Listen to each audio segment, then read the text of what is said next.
हमको तो ये भी नहीं मालूम, हमें नहीं आता कुछ भी नहीं आता। हम तो तुलसीदास जैसे कुमार, हमें कुछ नहीं आता। आगे लो इनको। आम पब्लिक चैनल में मैं आफाक अहमद मंसूरी आपका स्वागत करता हूं। आइए आपको ले चलते हैं खबरों की दुनिया में। प्रसिद्ध कथावाचक पंडित प्रदीप मिश्रा अचानक बरसाना स्थित राधा रानी मंदिर पहुंचे। यहां राधा रानी के जन्म और विवाह से जुड़े अपने विवादित कथन पर राधा रानी से माफी मांग ली। पंडित प्रदीप मिश्रा ने राधा रानी मंदिर में नाक रगड़कर माफी मांगी और दंडवत प्रणाम किया। इसके बाद मंदिर से बाहर निकलते वक्त हाथ जोड़कर ब्रजवासियों का अभिनंदन किया और कहा कि राधा रानी मेरी इष्ट है। पंडित प्रदीप मिश्रा ने आगे कहा कि मेरी वाणी से किसी को ठेस पहुंची है तो उसके लिए माफी मांगता हूं।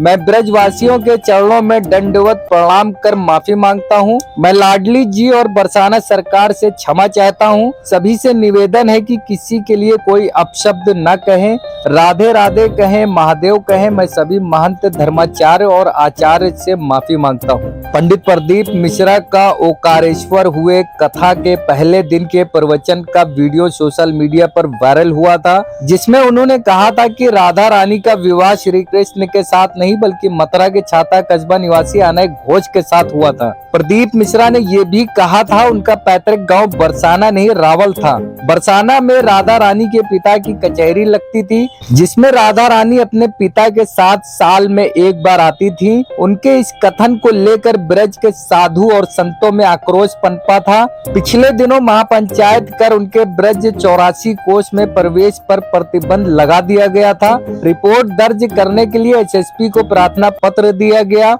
वहीं राधा केलीकुंज में शुक्रवार को धर्म रक्षा संघ प्रतिनिधि मंडल के सामने विचार रखते हुए संत प्रेमानंद ने कहा कि प्रदीप मिश्रा खुद को शास्त्र का ज्ञानी समझता है, वो किशोरी जी के बारे में कुछ नहीं जानते। चेतावनी भरे लहजे में संत प्रेमानंद ने कहा, यदि श्री जी के विषय में जो कुछ भी जानना चाहता है तो हमारे सामने वृंदावन की रज में बैठे, हम कुछ भी नहीं बोलेंगे, मौन रहेंगे और उन्हें श्री जी का ज्ञान प्राप्त हो जाएगा। वहीं ब्रज तीर्थ देवालय न्याय के महामंत्री आर.के. पांडे ने कहा कि हमारी श्री जी के बारे में कहने वाले के साथ यही होगा।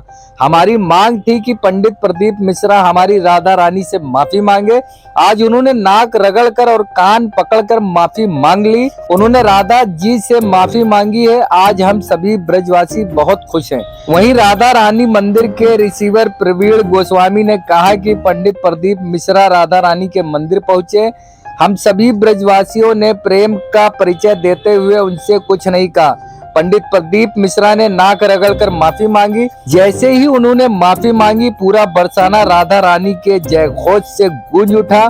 हमारी सरकार श्री रानी पटरानी के बारे में कोई गलत कैसे बोल सकता है। अब पंडित प्रदीप मिश्रा से हमें कोई शिकायत नहीं है। आगे लो इनको। भैया एक मिनट आगे प्रदीप जी आज राधा रानी के दरबार पहुंचे हैं, क्या कहेंगे? सभी ब्रजवासियों को बहुत बहुत बधाई, राधा रानी का दर्शन करने के लिए पधारे हैं। आखिर ब्रजवासी मांग कर रहे थे, माफी मांगे आप? ब्रजवासियों का प्रेम है ये तो, और उनके प्रेम के वशीले आज प्रदीप मिश्रा आए यहाँ राधा रानी पर, किस तरह माफी मांगी है, कितने आप संतुष्ट हैं? प्रदीप मिश्रा ने आज लंबी ढोक देकर के नाक रगड़ के और कान पकड़ के गलती मानी है। जब उन्होंने गलती मान ली और वही ब्रजवासियों की मांग थी और राधा जी से मांगी है, किसी ब्रजवासी की हमारी मांग नहीं थी। और इसीलिए उन्होंने भी अपने अनुयायियों से कहा है कि किसी भी हमारे पूज्य आचार्य जी के लिए, किसी ब्रजवासी के लिए कोई भी गलत बात ना बोले। और हम लोग भी अब ब्रजवासियों से प्रार्थना कर रहे हैं कि जो हमारी मांग थी उन्होंने अपनी गलती मान ली है सभी के सामने। और आज हम सब ब्रजवासी बड़े प्रसन्न हैं। राधा कृष्ण के बारे में कहने वाले के साथ यही होगा। राधा रानी मंदिर आकर प्रदीप मिश्रा पहुंची है, जो आप लोगों की मांग थी। देखिए, प्रदीप मिश्रा राधा रानी मंदिर पहुंचे। मंदिर में पहुंचने के बाद जैसे ही समस्त ब्रजवासियों को पता चला कि प्रदीप मिश्रा मंदिर में पहुंच रहे हैं तो बहुत ज्यादा संख्या में यहाँ ब्रजवासी एकजुट हो गए। परंतु समस्त ब्रजवासियों ने एकजुटता का परिचय देते हुए, प्रेम का परिचय देते हुए, किसी ने भी प्रदीप मिश्रा से एक अपशब्द नहीं बोला। उन्होंने आकर के राधा रानी मंदिर में आकर के साष्टांग दंडवत की, नाक रगड़ी और नाक रगड़ के क्षमा मांगी है कि श्री जी मुझसे जो भी अपराध हुआ है, जो अक्षम्य अपराध हुआ है, वो मुझे आप माफ कीजिए। समस्त ब्रजवासी आज बहुत प्रसन्न हैं। इसके अलावा जो श्रद्धालु हजारों की संख्या में यहाँ मंदिर में राधा रानी के जो अपना इष्ट मानते हैं, देश विदेश से आने वाले श्रद्धालु भी यहाँ मौजूद थे। जैसे ही प्रदीप मिश्रा ने माफी मांगी, सारा मंदिर राधा रानी के जयकारों से उद्घोष से गुंजायमान हो उठा। अब आप लोग संतुष्ट हैं उनकी माफी मांगने से? बिल्कुल संतुष्ट हैं। अब हम जो है बिल्कुल एकदम प्रसन्न हैं, क्योंकि हमारी श्री जी जो लोगों के लिए इष्ट हो सकती हैं, हर किसी के लिए श्री जी हो सकती हैं, परंतु हम बरसाना वासियों के लिए राधा रानी हमारी लाडो है, हमारी बेटी है। हम लोग उनके लिए अगर किसी ने अपशब्द बोले तो मन बहुत दुखी था। अब वो आकर के उन्होंने श्री जी महारानी से, हमारी लाडो से माफी मांगी है। अब हम सब बड़े प्रसन्न हैं। अगर आपने हमारे चैनल को सब्सक्राइब नहीं किया है तो आम पब्लिक चैनल को सब्सक्राइब कीजिए और हाँ, बेल आइकन जरूर दबाइए।